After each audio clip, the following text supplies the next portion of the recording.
Imagine this. Over 5 million children in the United States are growing up with a parent behind bars. That's 1 in every 28 kids, each one facing challenges that can seem too great to overcome. For these young people, parental incarceration is not just an absence. It leaves an invisible mark that can shape every part of their lives, from the way they view themselves to what they believe is possible for their futures. We're here to change that narrative. My name is Camilla Cooper, and I'm the founder of Daughters of Resilience, an organization dedicated to helping young women experiencing the effects of parental incarceration find strength, hope, and a path forward. Through Daughters of Resilience, we're committed to creating resources, community programs, and educational opportunities that provide these young women with a sense of stability, hope, and belonging. By offering mentorship, academic resources, and community connections, we aim to help these young women redefine their futures, where they know that they are not defined by their circumstances, but by their strength and potential. I want these young girls to feel inspired, to see themselves as capable of achieving things they may feel out of reach right now, like going to college, building a career, and rising above their current circumstances to create a life that they are proud of. Our long-term goal is to reduce the social and economic disparities that affect these young women. To bring this vision to life, we are committed to expanding our programs, partnering with community organizations, and raising awareness about the need for this kind of support. One of our proudest initiatives is our scholarship program, which you'll be hearing more about in the stories that we're sharing today. This scholarship is designed not only to provide financial assistance, but to uplift and inspire these young women by giving them a platform to share their stories, to be seen, and to feel valued.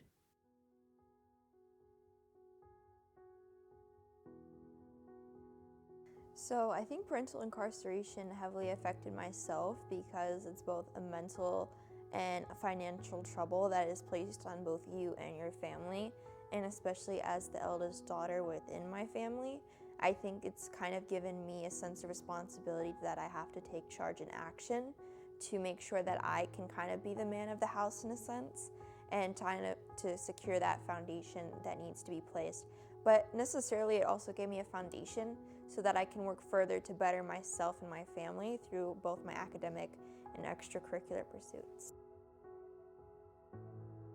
So I would use this scholarship to help myself to be able to pursue post-secondary education, and I plan to go to a 4-year university and double major in computer science and neuroscience. And that's a very expensive thing to do, especially coming from a low-income family where I have to face parental incarceration. So by having this scholarship gives me the platform to be able to pursue my dreams without having to worry about the weight of student loans and other things that might try to block my way. So I met Ms. Cooper originally at Georgia State University when I was there for a tour with my other extracurricular. And a lot of people in the group are from more wealthy neighborhoods and they come from situations unlike my own. So it's hard to find that sense of community. And occasionally, like Ms. Cooper just brought up about her nonprofit, Daughters of Resilience, and I went home and I looked it up and I found out what their mission was about and how it could benefit myself. So connecting not with Ms. Cooper but the entirety of the team and their partners has been an amazing journey so far, even though it's very recent. And they've just been able to provide myself a sense of capability and a sense of reassurance that I can pursue college and that I can do that successfully and thrive in that environment.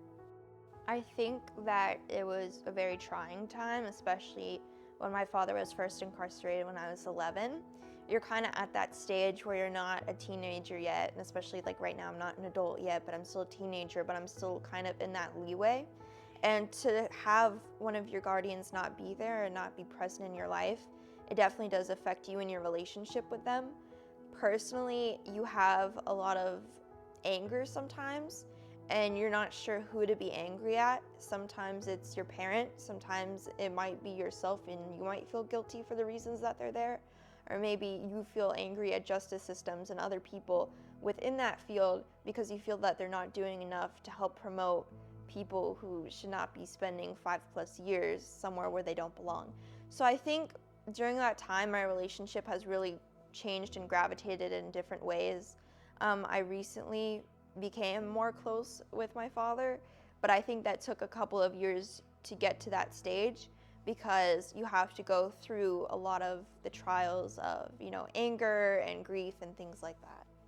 I feel that I stepped in to assist in the raising of Hannah and her sister, to help her mother, mentor her, and give her support. Hannah became very withdrawn, and at one point she was angry that her parent was not around, that she used to say that she had an absentee father. And it has only been recently that she started speaking to him again.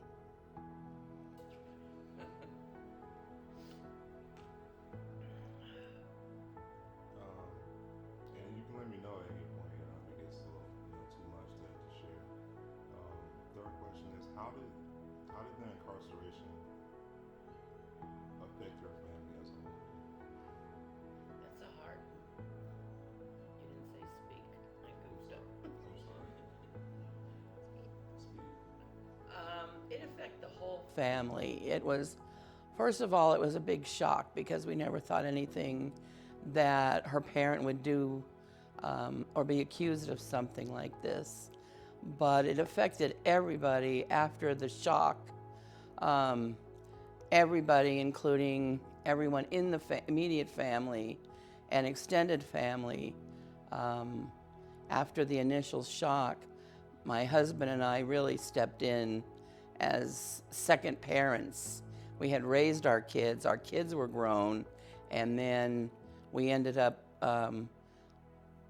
being parents to our grandchildren, as if we were raising our own kids once again. Hannah has decided that no matter what, she is going to rise above what has happened in her life with her father and make something out of her life and get ahead. And nothing's going to stop her. You're going to have to give me a minute.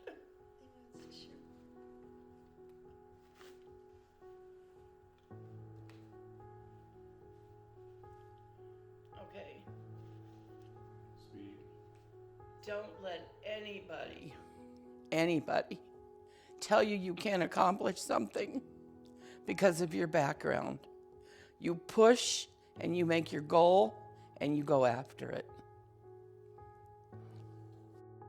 So to remain hope and resilience, it's literally in the title of Daughters of Resilience.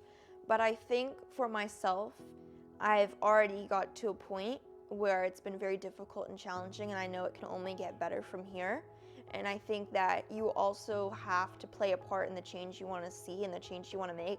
So that's pushed me to do more well academically, extracurricularly, and socially with my friendships and relationships. So it's kind of pushed myself to be resilient and to be the person who can help lead the next generation of people in the same struggle, much like Daughters of Resilience is currently doing.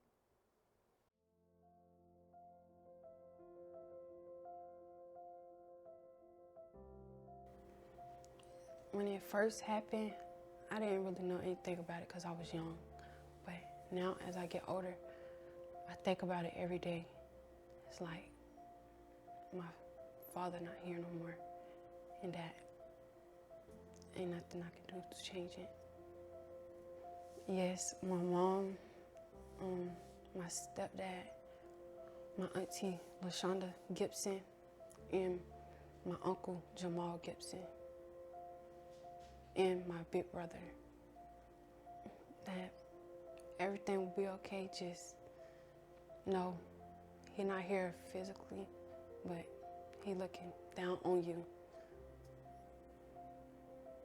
I can say, well, we were always close, but now she's like my best friend.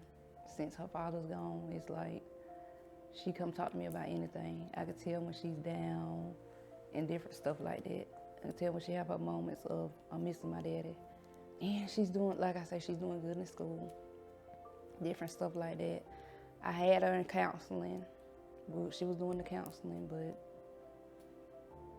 I guess she just felt like it wasn't for her, so. to let her know that her father loves her. And